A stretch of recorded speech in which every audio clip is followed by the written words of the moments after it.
Ito ang mainit na balita at trending ngayon sa mundo ng social media. Halos mahulog na sa upuan at mapamura itong si Senador Tulfo at uminit naman ang ulo ng ibang senador. Sa wakas ay nagbigay pahayag na si Sunny Boy, ang kaibigan at kasama ni Jemboy, na pinaulanan umano ng bala dahilan sa pagkakatumba ni Jemboy. Dinitalye ni Sunny Boy ang buong pangyayari, pero pinabulaanan naman agad ito ni Captain Carpio. Totoo ba na kinausap kayo ni Captain Carpio at sinabihan na, nilapitan kayo at sinabihan na sumuko na? Hindi po, kasi 5 metro po yung layo ng bangka eh. Wala siyang sinabing gano'n na sumuko na? Kaya po. At sinabi niya sa halip na sumuko raw kayo, ay biglang tumalon si Jimboy. Hindi gano'n nangyari? Hindi po. Wala po niya sinabing gano'n. Ganito po kasi sa sobrang takot po ni Jimboy. Nakakbang po siya ng tumalon. Tapos doon, kung saan po siya tubig na bumagsak, doon po siya pinagbabakit. Ilang beses po. So yung nasa tubig na siya, doon siya pinapaputukan? Opo, ilang beses po. Siguro higit na 10 po. Nung hindi na lumutang si Jimboy, wala kang nakitang pulis na pumunta doon sa ilog para sisirin siya o tingnan kung ano nangyari sa kanya o para paahunin siya? Wala po, hinihintay na lang po nila na lumutang po yung kaibigan ko. Pero ang higit na kinabahala ng mga senador ay kung bakit hindi man lang nakunan ang pangyayari gamit sana ang police body cam. Dito sumentro ang nasabing investigasyon na tinuturing na crucial part. Dito na din nakahon umano ng mga senador ang lantarang kasinungalingan sa tropa ni Kapitan kung bakit hindi ito nakunan sa body cam na dapat sana'y magsisilbing ebidensya sa tunay na pangyayari. Mo inon yung body worn camera mo? Since mo na inanong po sa amin yung Your Honor. Kaya bigyan mo ng oras, kailan mo inon? Pag-issue po sa amin ng alas 9 ng umaga po. Naka-on na yun, alas 9 pa ng umaga. Hindi pa nag-start yung operasyon nyo? Ha? Opo, Your Honor, kasi po naka-ano po sa pagpapatrol namin sa movie. Patrol, okay. Ibig sabihin, nagre-record na yon since 9 o'clock pa ng umaga. Hindi, wag kang iling-iling. Hindi kita kinakausap, Corporal Balubar. Just shut up. Okay. Mr. Naka-ano po siya, naka-monitor lang po yung body camera, Your Honor, sa patrolling namin. Naka-monitor. Opo. Pero, ibig sabihin, kumukuha na ng footage yun. Pag nag-live po siya, Your Honor, may time po kasi na may tumatawag sa body camera namin na ino-okay namin, tapos may time din po na nag-automatic po mag-live. Okay. So, kailan nag-automatic mag-live yung iyong body worn camera at that time? Depende po sa ano ng monitor po, Your Honor. Okay, so ibig sabihin may nagko-control sa inyo. Meron po, Your Honor. So ibig sabihin, pwede niyang patayin yung camera mo kahit na nagla-live at pwede niyang igugo. Pwede po, Your Honor. At sino yung taong yon? Doon po sa stock namin, Your Honor. Sino yon? Hindi ko po alam kung sinong... Ngayon ko lang po, sir, si Sergeant Bolivar nakita. So, Mr. Chair, siguro imbitahan natin yung may control kasi sabi niya, meron daw tao doon sa control na nagde-decide kung ila-live ba o hindi yung camera. Tama? Tama po, Your Honor. Okay. So, in that case, sino yan, Balubar? Sino nagko-control? Ako po yung focal person po doon. Focal person? Yes po, Your Honor. So ito, So, ibig sabihin, so namomonitor mo yung the time na sinuot niya yung camera up to the time na nalobat, na sabi niya, meron kang control at nakikita mo. Kasi sabi niya galing sa kanya yun. And you have that power na i-turn on yun or i-off yun. Sabi niya ulit yun, hindi galing sa akin yun. Hindi So po, ikaw yung sa main control. yung purpose lang po ng pagtawag po namin, Your Honor, para po ma-monitor namin kung nasaan po yung body camera. Kaya nga, so nakikita mo blow by blow habang suot niya yung camera kung ano yung mga kaganapan na nasasagip ng kanyang suot na camera. You follow? Yes po, Your Honor. Okay. So therefore, nung 12:30 na nasa field na siya noon, naka-on yung camera. Kasi sabi niya naka-on, 12:50, nung chinecheck niya, meron pa ring ilaw. Kaya ang tinatanong ko, yung from 12:30 to 12:50, alam mo, monitored mo, blow by blow kung ano yung nahagip ng camera. Makukontempt ka na naman dito. Masasama ka sa makukulong sa baba. sumagot ka kung alam mo. At kung hindi, magsabi ka rin na Hindi ko po na-monitor, Your Honor. hindi mo na-monitor. Bakit? Wala ka, hindi ka duty? Your Honor, may ginagawa po akong presentation, hindi lang naman po yung So, body cam. ano ka? Superman ka kung hindi ka pwede, walang ibang pwede magtatao doon? Walang rotation? Tao? Mr. Chair, kasi what I'm driving at here is, ang sinasabi nitong si Sergeant Tagakay, if he's telling the truth, he has the full control doon sa operation remotely ng body cam na suot-suot nitong si Sergeant Tagakay. Therefore, nakikita niya, blow by blow, alam niya yung mga nahagip ng camera while it's being worn by Sergeant Tagakay. Because Sergeant Tagakay says here, pwede niyang patayin yun, pwede niyang paandarin. So, So, alam mo? Nakikita mo? Hindi po, Your Honor. Bakit? Bakit di mo nakita? At that time po, Your Honor, gumagawa po ako ng presentation. Presentation. So, sino nagmumonitor doon sa screen? Sa lakad nila? Hindi po namin alam na may lakad po sila, Your Honor. Ayun na. Useless so, yung... okay, another Yeah, thing. go ahead. So, yung camera, habang naka-on, yung ba ay naka-record at nasa-save? In the moment na sinuot niya, sabi niya 12:30, yun ang pagsuot niya. So, yun pagpunta niya sa field. So, yun ay nagro-roll. Tama? Kasi naka-red eh. So, habang naka-red, nagre-record yun, naka-on yun. Tama? Saan na store yun? Pag naka-live Yun, lang kita. po siya, Your Honor, hindi po siya... Kaya nga, 12:30, naka-live ba yun? Hindi. Naka-live siguro, Your Honor, pero hindi siya nagpindot ng record, kaya wala pong record sa body cam namin, Sir Honor. Naka-live pero hindi mo pinindot ang record? Siya po ang Sandali lang, sir. Hindi mo pinindot record, pinindot mo. Ang ano lang sa amin, sir, ang binigay sa amin na naka-on lang po. Hindi mo pinindot. Hindi ko na po napindot, sir. Bakit hindi mo pinindot? Hindi ko naman po alam kung paano i-operate yun, sir. Eh. So, sana naman. So, inisyuhan ka ng body-worn camera without instructions to how to use it. Sa amin, sir, pag nasa patrol car na ka, ayun lang po ang minomonitor namin pagka Yes, matawag po lang. sila. So, sino ang nagbigay sa iyo? Sino ang nag-detail sa iyo ng kamerang yon? Sino ang nag-assign sa iyo ng camera na yon?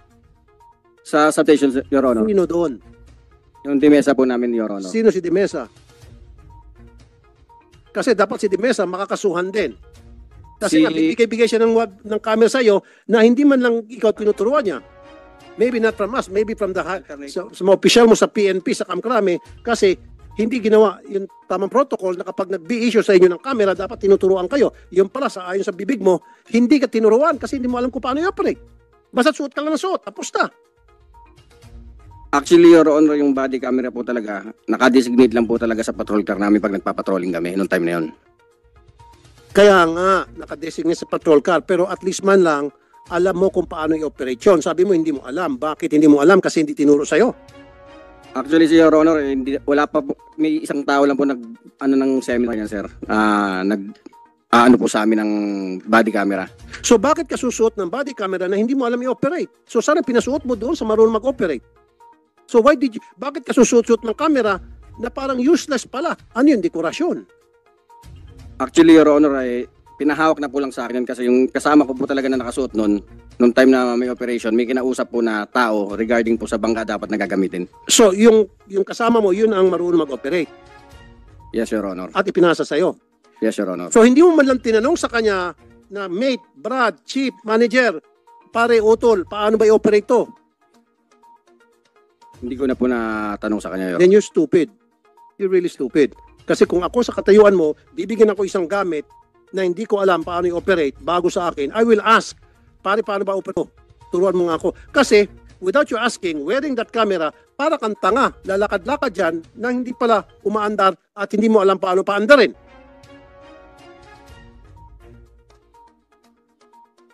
Ang sa akin lang po, Your Honor, kasi pagkasuot ko po yun, doon lang po kami nag-ano pagka nagla-live po yun. May pinipindot Hindi lang. nga.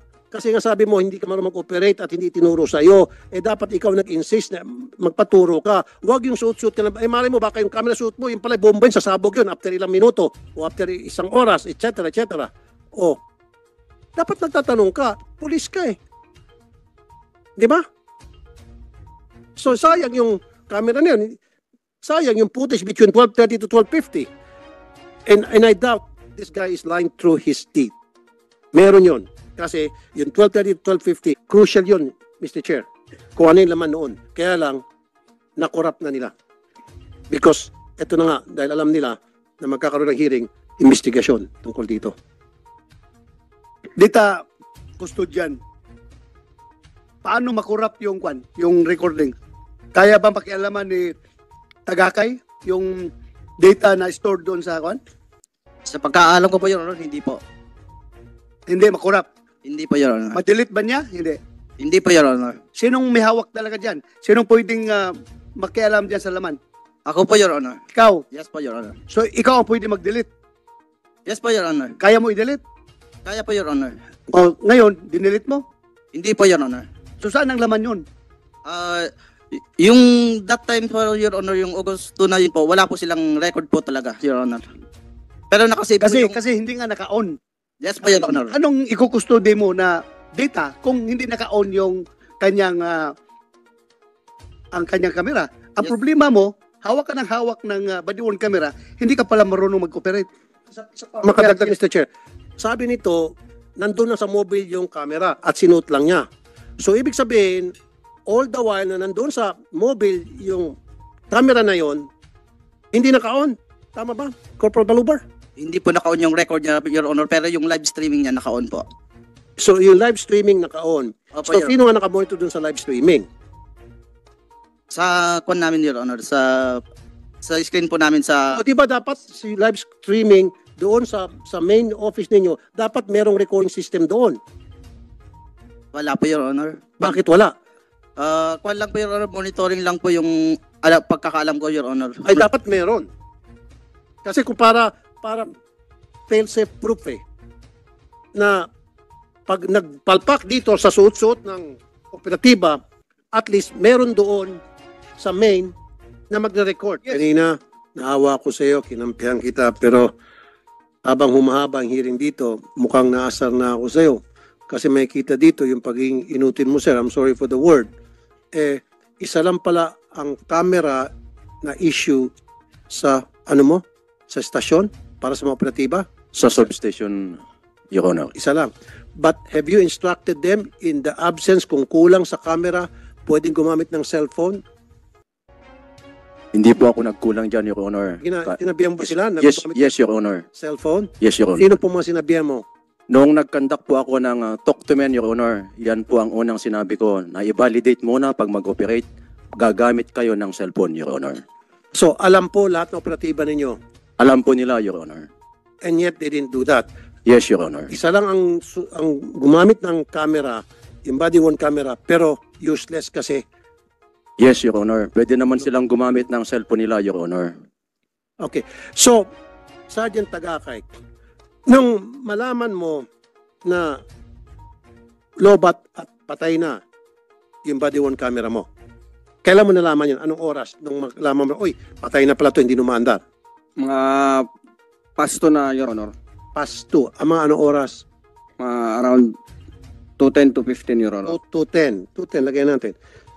Anong oras na baril si Jimboy? Anong oras nagkabarilan? Okay, balikin ko kasi siyempre magsinungaling ka. Anong oras nagkabarilan? Mga paswa na, Your Honor. Pass 1.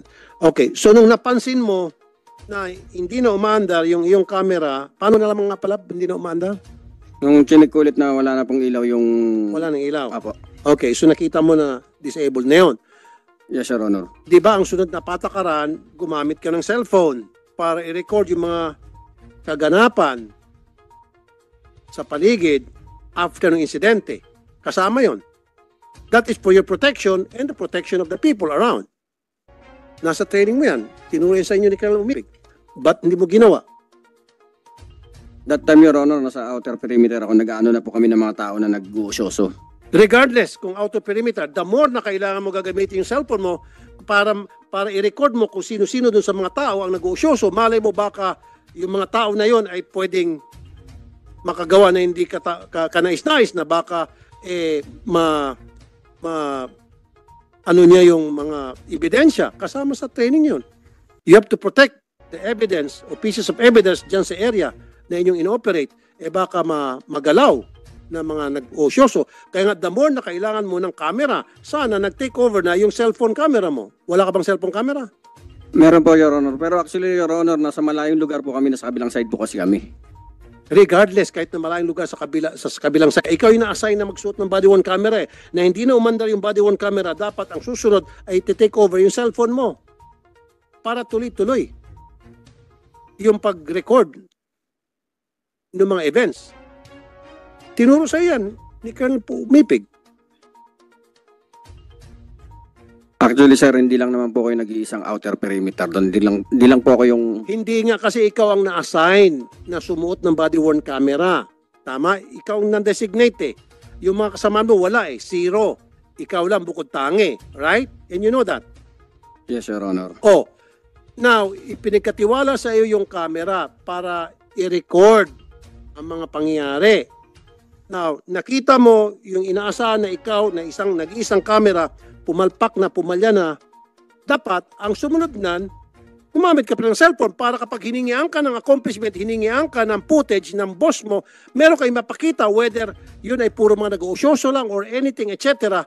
At least meron ka maipresenta sa boss mo. Hindi ko na po na, Your Honor, dahil sa nangyari po. Hindi mo na alam nangyari dahil talagang sinadya mo na hindi mag-record. Hindi po, Your Honor. Hindi po ganun, Your Honor. Kasi kung ginawa mo po yung tama, siguro hindi tayo lahat, kung lahat kayo gumawa ng tama, hindi tayo nag-uusap dito ngayon. Marami kayong ginawang mga kapalpakan. Maraming mga lapses dito. At ikaw, Corporal Balubar, sabi mo, lumalayo ka, huling-huli ka na. Una, sabi mo, gumagawa ka ng presentation, and then binago mo briefing, and then deployment, and then 101, etc. Kaya nga, doon sa effort mong yun, kung anong pa man tawag mo doon ngayon, magpabago-bago ka man, sino ang nakinabang? Kanino napunta yung effort mo? Sinong sumalo doon sa effort mong yon? Mga sumalo. Sino? Uy, sino sinabmitan mo nung trabaho mo na yon? Dali lang naman. Kung kanino mo sinabmit yan, bakit hindi ka makasagot? Nakamonitor siya. Nakamonitor siya. And he knows what he's doing. Kaya lang, nagipagsabuatan siya sa kanila. I don't believe na hindi siya nakamonitor at that time kasi yung binigay niyang reason very flimsy. At yun, naipit siya. Hindi siya ready. Hindi niya napag-isipan yung ibibigay niyang sagot. Nabulaga siya dun sa tanong ni Sen. Risa.